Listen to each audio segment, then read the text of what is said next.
লক্ষ্মী ছানারা আজ আরও আরেকটি নতুন গল্প নিয়ে তোমাদের কাছে এসে গেছি।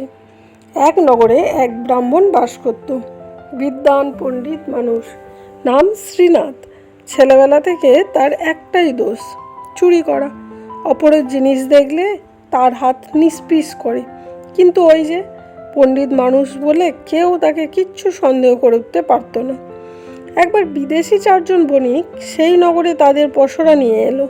পসরা বিক্রি করে তারা যখন চলে যাবে, সে সময় তাদের আলাপ হলো এই শ্রীনাথের সঙ্গে। শ্রীনাথ সঙ্গে শাস্ত্র আলোচনায় তারা মুগ্ধ হলো।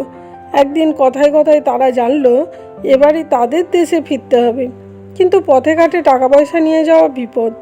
তাই জহুরির দোকান থেকে কিছু রত্ন কিনতে চায়, সেগুলি শরীরে কোথাও লুকিয়ে নিয়ে যাবে। শ্রীনাথ বণিকদের জহুরির দোকান নিয়ে গেল।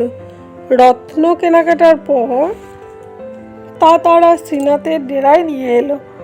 এই বহুমূল্য রত্ন কিভাবে হাতানো যায় সেই চিন্তা করতে লাগলো শ্রীনাথ। দেখলো বণিকরা তাদের উরুর চামড়া কেটে তার ভেতরে রত্ন রেখে সেলাই করে দিল। তারপর তারা যাওয়ার জন্য প্রস্তুত হলো। শ্রীনাথ বলল, আমিও আপনাদের সঙ্গে যাব, এই সুযোগে দেশটা আমার দেখা হয়ে যাবে। তার মতলব অবশ্য পথে কিভাবে তাদের রত্নগুলো হস্তগত করা যায় এটাই ভাবছিল। বণিককে সঙ্গে শ্রীনাথ চলছে। নগর পার হয়ে বন, বন পার হয়ে এক গ্রাম, ব্যাধেদের গ্রাম। সেই গ্রামে বাইরের লোক ঢুকতেই তাদের পোষা কাকগুলো চিৎকার করে উঠল। কাকের চিৎকারে চারপাশ থেকে ব্যাধেরা 3 ধনুক নিয়ে ঘিরে ফেলল তাদের। 5 জনকে তারা বেঁধে ফেলল দড়ি দিয়ে। সকলেরই পোটলা পুটলি জামাকাপড় তছনছ করে খুঁজল, কিন্তু যৎ সামান্য কটি টাকা ছাড়া কিছুই পেল না। তখন ব্যাধ সর্দার বলল, টাকা কড়ি কোথায় আছে বের করে দাও, না দিলে তোমাদের নিস্তার পাবে না। সবাইকে কাটাছেঁড়া করে দেখব কোথায় টাকা আছে। শ্রীনাথ পণ্ডিত মানুষ, সে বুঝলো আর নিস্তার নেই। বণিকদের খুন করে শরীর তল্লাশ করলে এই রত্নগুলো পাবে। আমাকেও ওই ভেবে তল্লাশি করার আগে খুন করবে।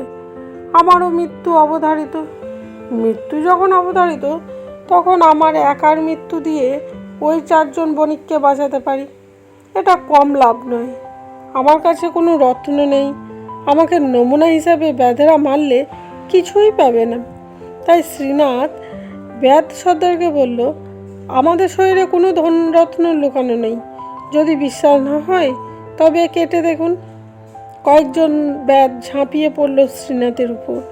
মুহূর্তে রক্তাক্ত হয়ে সে লুটিয়ে পড়ল মাটিতে। তারা এরপর তার শরীরে চামড়া ফালা ফালা করে কেটে দেখল, না, কোথাও কোনো রত্ন লুকানো নেই। সর্দার নিরাশ হয়ে অন্য বণিকদের দিকে চেয়ে বলল, তবে আর তোমাদের মেরে কী লাভ, যাও তোমরা অব্যাহতি পেলে। সকলের বাঁধন খুলে দিল তারা। বণিকরা বুঝতে পারল তাদের বাঁচাবার জন্যই শ্রীনাথ ব্যাধেদের হাতে প্রাণ দিল।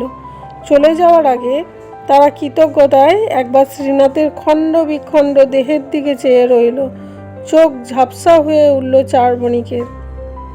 গল্পগুলো কেমন লাগলো কমেন্টস করে জানো, আর ভালো লাগলে একটা লাইক করে দাও, শেয়ার করে দিও।